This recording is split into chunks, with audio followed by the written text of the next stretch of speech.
할렐루야. 계속 공연을 더 보고 싶은데 그죠? 예. 표정들이 왜 안 끝나나 이런 생각이 계속 됐으면 좋겠다 이런 생각. 예. 성탄절은 저는 세 가지가 회복된 시간이라고 생각이 되어집니다. 하나는 단절되어졌던 역사가 회복되어진 것, 두 번째는 찬양의 역사가 회복되어진 것, 세 번째는 경배하는 것들이 회복되어지는 시간입니다. 역사가 단절되어졌죠. 그 단절되어진 역사들을 하나님이 세 번 계속 일으키셨어요. 첫 번째 단절되어진 역사는 시족사회가 이루어지고 있던 그때에 애굽으로 가게 되어져서 애굽에서 400년 동안 종살이했었던, 그런데 그것을 회복시키시고 구원하셔서 가나안 땅으로 이끌어 주신 하나님의 은혜, 이게 첫 번째 사건. 두 번째 사건은 바벨론으로 포로를 끌려가서 70년 동안 살다가 그들이 다시 바벨론으로부터 독립해서 고향으로 돌아오는 사건. 그리고 400년 동안 역사가 단절되어져 있다가 그 단절되어진 역사가 예수님의 나심의 사건을 통해서 우리에게 구원의 소식을 들려주신 사건. 이제 네 번째 단절을 우리가 극복해야 되는 시간이 있는데, 그게 뭐냐? 예수님이 오시는 재림의 시대에 내가 그 주인공이 되는 거죠. 저는 그 주인공이 되어졌던 사람들이 가지고 있던 굉장히 중요한 특징이 뭘까? 그것은 하나님을 찬양하는 것이었어요. 애굽에서 탈출하고 난 다음에 그 홍해를 건너고, 그 홍해를 건너고 난 다음에 모세가 이제 이스라엘 백성들과 홍해가 다 덮여져서 완전히 우리가 이제 자유함을 얻었습니다 라고 선포하는 이야기가 출애굽기 15장에 나오는데요, 거기 모세가 하나님을 찬양해요. 하나님을 찬양하는데 어떻게 찬양하냐면 본대로 우리를 이끌어 주셨고 홍해 속에 애굽 백성들을 다 수장시키시고 우리를 극적으로 구원하시고 이런 사건들을 다 일일이 열거하면서 하나님을 찬양하죠. 또 바벨론의 포로가 끌려가서 그 포로로 끌려갔다가 다시 돌아오는 그런 그 모습을 시편 126편을 불리는 다시 그 이야기하면서 우리가 마치 꿈을 꾸는 것 같았다. 시온에서 포로를 돌려오실 때 꿈꾸는 것 같았는데 그들이 이스라엘로 돌아오는 내내 하나님을 찬송하며 돌아왔다는 거예요. 오늘 본문에 나오는 이야기는 이 세 번째 찬송에 대한 이야기거든요. 이 세 번째 찬송은 예수님이 나신 것을 발견하고 난 다음에 찬양할 일이 없었어요. 그런데 그 찬양할 일이 없었는데 어떤 사람들에 의해서 찬양이 다시 시작됐냐면, 먼저 천사들이 찬양하고 그 다음에 이 천사들의 찬양을 목동들이 화답하고, 그렇게 되어진 것 때문에 14절의 결론이 뭐냐면 하늘에서는 평화, 하늘에서는 영광, 땅에서는 평화, 이런 역사가 일어나게 되어졌다는 거죠. 여러분들, 우리가 어떻게 이 성탄절을 맞이할 수 있는가? 성탄절에 정말 회복되어야 될 것이 있는데, 그게 뭐냐면 나를 구원해 주시고 나를 사랑해 주시는 그 하나님을 내가 찬양하는 거죠. 저는 우리 교회가 정말 어떻게 생각하면 긴 시간, 유치부부터 시작해서 또 오케스트라가, 그리고 우리 색스폰 연주하는 하늘소리 선교단, 그리고 우리 찬양대가 다 찬양하는 그런 그 시간들이 찬양의 회복을 선포하는 시간인 줄로 믿습니다. 올해는 사실 제가 아직 코로나의 위험이 있어서, 그리고 사회 분위기가 아직 그래서 제가 하지 않았지만 내년에는 꼭 하게 되기를 기도하는데, 거리에 나가서 성탄 찬송을 부르는 거죠. 또 집집마다 성탄 찬송을 부르는 거예요. 제가 오늘 새벽에도 잠깐 얘기했습니다마는, 어제 제가 잠깐 어디를 다녀오는데 어느 교회에서, 서광교회에서 이제 그 거리에서 캐롤을 부르는, 크리스마스 찬양을 부르는 그런 것을 보았어요. 길 건너편에서 그들이 찬양하는 걸 보면서 그런 생각이 들었던 거야. 아, 우리 사회가 굉장히 많이 이런 걸 잃어버렸구나. 사실 그 찬양을 부를 때 우리 새벽송 돌면 어떻게 해요? 집주인이 밖에 나와가지고 문 열고 그들을 맞으면서 같이 찬송 부르잖아요. 예, 그렇게 해서 찬송과 찬송이 이어져 가는 일이 일어나는 것이 새벽송의 의미인데, 저쪽에서 찬송 부르는데 이 길 건너편에서 길 건너기를 기다리는 사람들이 아무도 찬송하는 사람은 없고 표정이 애매모호한 표정으로 쳐다보더라고. 그래서 정말 우리 안에 찬송이 많이 잃어버려졌구나, 식어졌구나, 이런 생각이 들어요. 저는 오늘 이런 찬양들이 굉장히 의미 있는 시간, 이것을 통해서 하나님께서 우리에게 주신 찬송이 날마다 더 회복되어져 가는 역사가 일어나게 하실 줄로 믿습니다. 천사들이 먼저 찬송하고 우리가 그 찬송에 대해서 화답하는 거죠. 그게 찬송이 회복되어져. 세 번째 회복되어지는 또 다른 하나는 경배가 회복되어져, 하나님을 경외하는 모습이 회복되어졌다는 겁니다.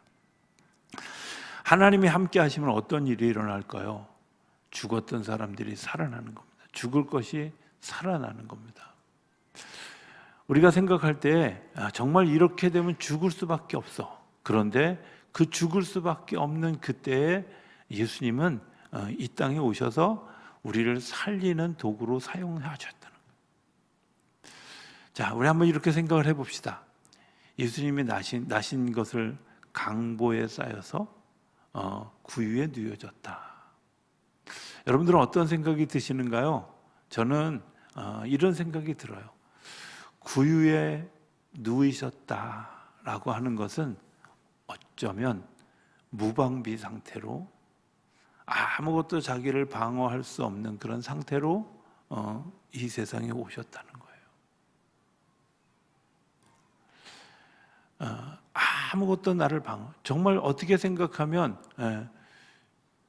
균이 들어올 수도 있고 막 태어난 신생아가 아무런 보호 조치 없이 그냥 누워진 것. 그런데 놀라운 것은 그게 죽음을 상징하는 그 세상에서 여전히 살아계신 하나님을 상징하는 도구가 될 수 있다는 사실을 여러분들 기억하실 수 있게 되길 바랍니다.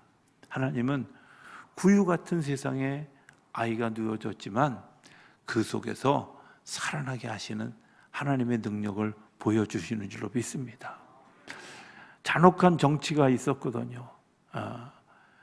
아기 예수가 태어났다, 그분이 메시아다, 이런 생각이 들고 왕으로 오셨다고 하는 그런 이야기를 들은 헤롯이 사람들을 다 죽였어요. 공포 정치를 행한 거죠. 그런데 그 공포 정치 속에서도 하나님은 살아계심을 살아있는 걸 드러내게 하죠. 살기 위해서 애굽으로 갔지만 비겁해서 피한 게 아니라 하나님의 생명의 창조의 씨앗을 남겨두기 위해서 하나님이 그것을 옮겨가셨고, 결국에는 그 예수님을 통해서 인류를 구원하는 역사를 만들어 가셨다는 거죠. 여러분들, 하나님을 경배한다는 건 저는 정직함이라고 생각합니다. 어떤 게 정직함일까? 그것은 내 마음을 하나님께 표현하는 거죠. 내가 가지고 있는 생각을 하나님께 표현하는 겁니다. 즐거움은 즐거운 대로, 행복하면 행복한 대로, 슬픔은 슬픈 대로, 괴로움은 괴로운 대로 하나님께 자기를 표현하는 일들이 경배지요. 그래서 제사를 드릴 때 각을 떠서 제물을 드리기도 하고요, 그 앞에서 찬양도 하고요, 그 앞에서 막 악기를 동원해서 찬양하기도 하고요, 춤을 추면서 찬양하기도 하고요. 이런 일들이 일어나는 거 뭐예요? 그분 앞에 내가 정직하게 서는 것이죠. 이스라엘 백성들이 전장에 나갈 때 언약궤를 가지고 나갔습니다. 왜 그럴까요? 부적이었을까요? 아니에요. 언약궤는 정직함, 의의 승리를 상징하는 겁니다. 하나님이 가시는 곳에는 정의는 반드시 승리합니다. 그런데 사울 때는 승리하지 못했습니다. 이유가 뭘까요? 정직함이 없었어요. 하나님을 경배하는 경배함이 없었어요. 하나님의 능력은 살아있는데 하나님을 정직하게 행하는, 정직하게 고백하는 일들이 없었던 거죠. 오늘 우리가 성탄절에 하나님께서 주시는 진짜 기쁨은 우리가 하나님 앞에 정직하게 내어놓을 수 있다는 겁니다. 그래서 동방박사도 수용하고 목동도 수용하고 들녘에 있는 사람들도 수용하고 하늘의 천군 천사들도 하늘의 별들도 그 해와 달도 하나님을 찬양하는 일들이 일어나는 게 정직함이죠. 정직하지 않은 사람들은 어떻게 해요? 배척했어요. 예수님이 태어나신 사실들을 아는 서기관들이 그것들을 모른 척했고요, 모르쇠로 일관했고요. 그것을 알지 못하는 헤롯은 자기를 위협하는 세력이라고 생각해서 죽이기를 마다하지 않는 일들을 했어요. 자, 우리에게 성탄은 어떤 의미일까요? 저는 우리가 다시 한번 경배의 모습으로 다시 하나님께 회복되어지는 거룩한 역사가 일어나게 하신 줄로 믿습니다. 오늘 우리가 찬양하고 뭐 이렇게 했던 그 모든 일들, 개인의 능력을 드러내려고 한 것이 아니라 사실은 하나님께 영광이 되려고 한 거잖아요. 그죠? 예. 저와 여러분들이 우리가 하나님을 찬양하는 것도 저는 마찬가지라고 생각합니다. 하나님, 내가 하나님께 영광을 돌려드립니다. 하나님 경배합니다. 하나님 영광 받으십시오 하고 우리의 순수한 고백을 올려드리는 시간. 저는 우리 이번 성탄절이 여러분들의 실망과 절망과 아픔의 그런 그 단절된 그런 우리가 역사 가운데 있었다면 하나님이 그것을 소망으로 바꾸어주는 놀라운 씨앗이 뿌려지고 오늘 이후로 그 열매들이 맺혀지는 놀라운 역사가 일어나게 되기를 주의 이름으로 축복합니다. 또 하나는 우리 안에 정말 우리 속에 힘들어서 더 이상 찬양할 기운이 없고 찬양할 마음이 없었을 때 아기 예수의 그 기쁜 소식이 우리 안에 일어나서 우리 속에 찬양이 막 정말 저절로 차고 넘쳐나는 그런 놀라운 역사가 일어나게 하실 줄로 믿습니다. 또 그렇게 되어지기를 축복합니다. 또 하나는 우리가 하나님을 경배하는 거죠. 나를 드러내는 것이 아니라 하나님께 나를 고백하고 하나님 앞에 나의 사정을 알고 하나님께 나의 모든 것을 드린 것 때문에 하나님께서 주시는 은혜로 인하여서 오히려 하나님의 이름이 높여진 것 때문에 나의 모습도 드러나는, 하나님을 높였던 동방의 박사들이 그들의 이름이 수천 년이 지난 지금도 그들의 그 기록, 그들의 걸음, 그것을 기억하는 것처럼 오늘 우리가 하나님을 경배하는 것 때문에 하나님이 우리를 기억하시고 우리를 축복하시는 놀라운 기록들이 우리 삶 가운데 날마다 새롭게 세워지는 거룩한 역사가 일어나는 성탄절이 되어질 수 있게 되기를 주의 이름으로 축복합니다.